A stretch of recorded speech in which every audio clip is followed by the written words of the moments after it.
আমি কি বলবো প্রসবের ব্যথা, মা বিনে সেই ব্যথা কেউ তো বুঝবে না মা গো।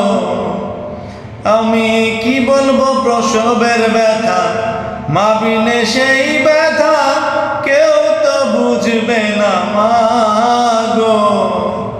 মায়ের ঠেকিয়া সন্তানের দায়, অকালে মা প্রাণ হারায়। ঠেকিয়া সন্তানের দায়, মায়ের ঠেকিয়া